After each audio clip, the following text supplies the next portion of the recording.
Hello, everyone, and welcome to a last edition of the week on the GSMC Fantasy Sports Podcast, brought to you as always by the GSMC Sports Network. My name is Christopher Shepard.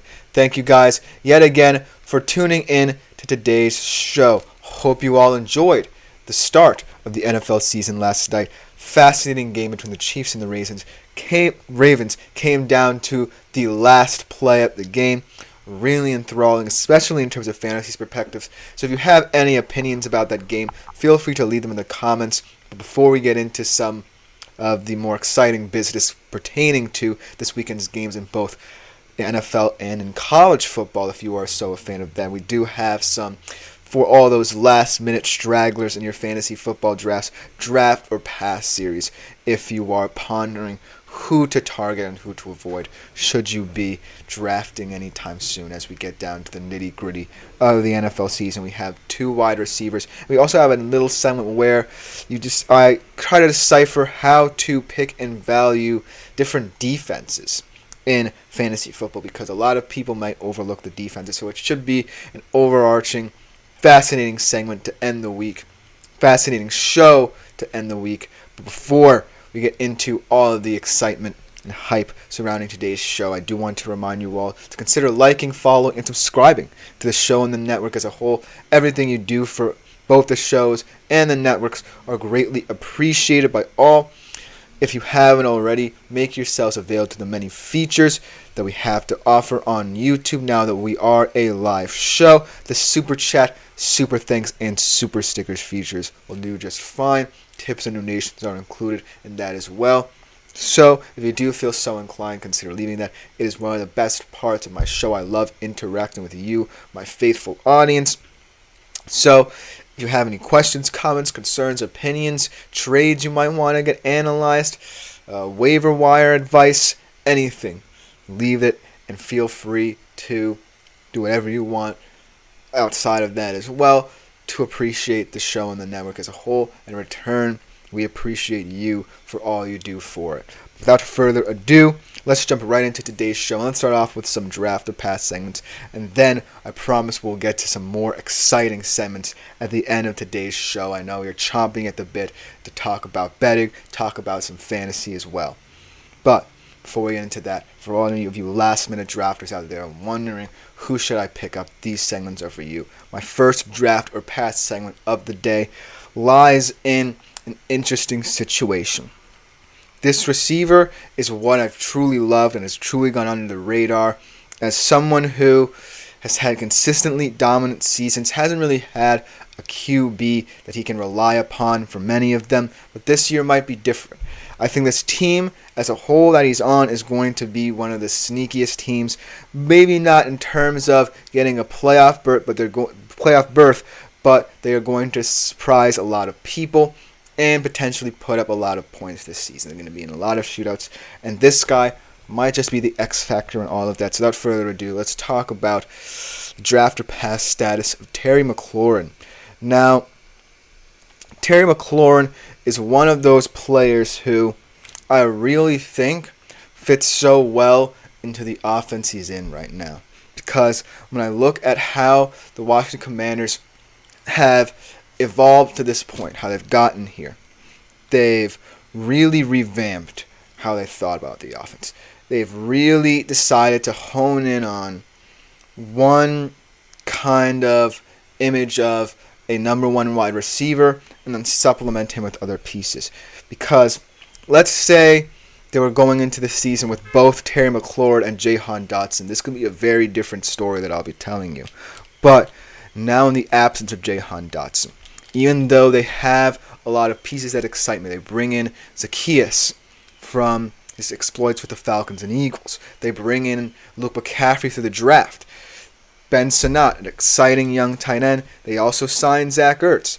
They still have Brian Robinson Jr. They added Austin Eckler.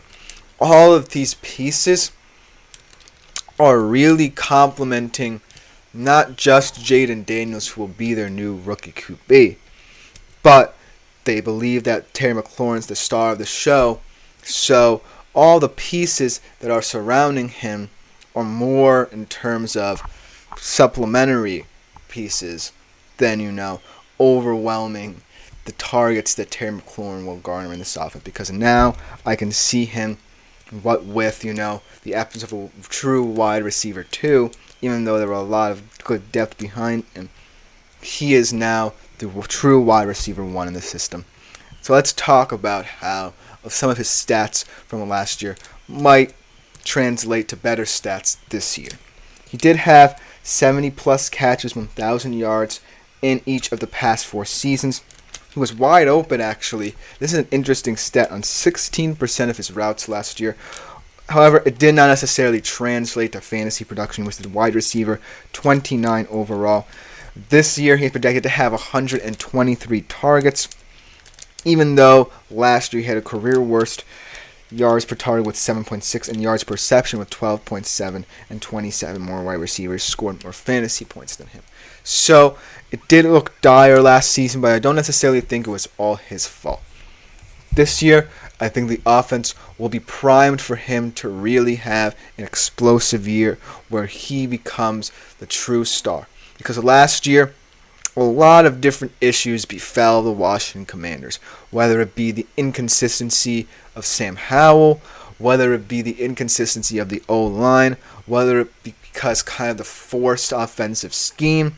I think this year there will be a lot more clarity. And it might seem weird because of all the pieces they added, how all of them will fit together. But I do know one thing, Jaden Daniels will really appreciate having a guy like Terry McLaurin there because he is a wide receiver 1 who's just so versatile. He can get down the field vertically, can run a lot of different routes, can be used in many different ways. He doesn't necessarily even have to catch the ball. He doesn't even necessarily have to score. He just can manipulate the field in so many different ways, and I'm excited to see how he pairs with Jaden Daniels. So I think the main reason why a lot of people might not want to draft him is because there could be a hidden gem on the Washington Commanders offense.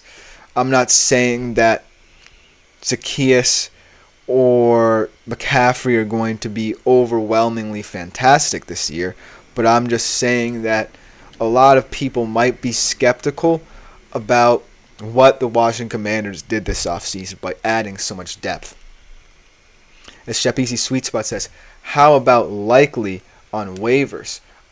Yes, thank you for this comment, Shep Easy Sweet Spot. A comment that pertains to last night's game. As I said, if you are interested in talking about last night's game, I will be up for it. How about likely on waivers is the question. I love him. I love him as well. And if we saw last night's game, you saw how much he really became almost like the tight end 1. Now, it could be because Mark Andrews was so busy trying to occupy Kansas City defenders and was used as a blocker to kind of supplement what was a shaky offensive line performance for the Baltimore Ravens. But I still think that Isaiah Likely is an attractive option on waiver wires. Fantastic question. He did have, I believe, 80 yards, that one long touchdown. Could have had another touchdown there at the end of the game to tie it up. A toe away from a 2-touchdown performance for him. That's a fantastic question. If you have any more questions pertaining to the Chiefs-Ravens game last night, feel free. But let's get through Terry McLaurin's draft or pass segment as well, because I think Terry McLaurin's going to be an interesting piece. So let's talk about how he fits into the profile of the wide receivers and how this Washington Commanders offense really kind of fits the bill of how they're going to perform. So, like I was saying before, the supplementary pieces, I'm not saying they're fascinating. I'm not saying they're so good that they could take away some and eat into Terry McLaurin's targets.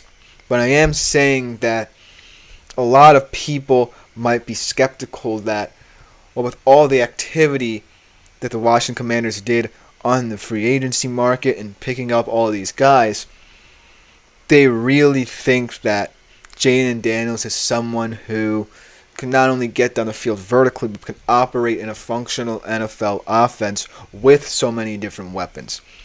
With Austin Eckler in the backfield, they get him experience. With Zach Ertz at the tight end position, they get him experience. And with Terry McLaurin, they give him a true wide receiver 1. But when I look outside of that, I'm not necessarily worried about the other weapons. Maybe I'm worried about, say, Zach Ertz potentially getting a lot of red zone targets, or Austin Eckler and Brian Robinson Jr. having a say in the passing game out of the backfield. But at the end of the day, there isn't necessarily really anyone to kind of take away from what Terry McLaurin can do. He's a fascinating vertical threat. He's a fantastic route runner, high intelligence player, can make any catch, can really catch any ball that Jaden Daniels is willing to throw down the field because of his catch radius. And this year, I kind of feel like is the year where people will start to respect him more. Maybe he goes up different tiers in the kind of tiered view of the wide receiver market in fantasy terms. So that being said, draft Terry McLaurin.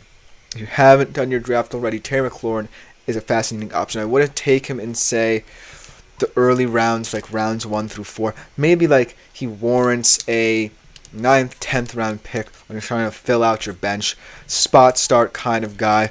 And have to see how the rapport between him and Jaden Daniels develops. But he is an interesting prospect.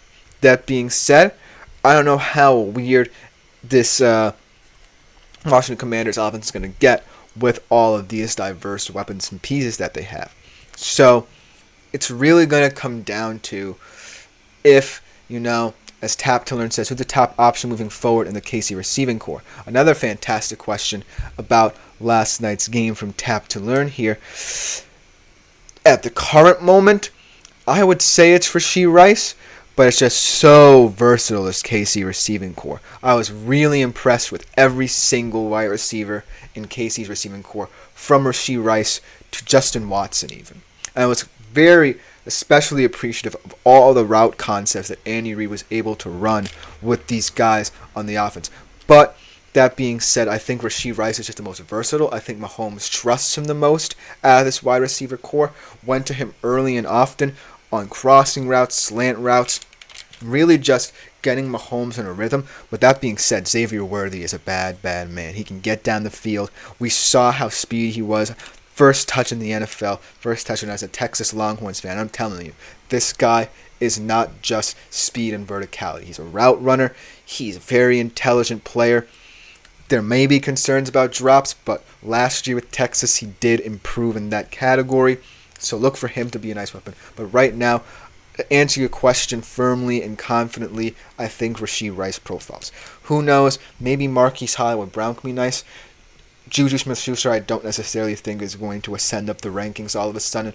But overall, Rashee Rice seems like the most confident, competent wide receiver in this receiving core. So fantastic question about last night's game. And a question that will take us into our first break. Coming up next, we will be doing another draft to pass. I promise you guys we'll be getting into the excitement of betting previews and talking about tonight's game and some Sunday games. But we have another draft or pass segment about a rookie wide receiver who's entering an offense as perhaps a very daunting approach. We'll be right back to talk about who that is right after this short break. I feel like I'm losing my mind. Is everybody in the world blind? Please, Lord, give me a sign, a sign.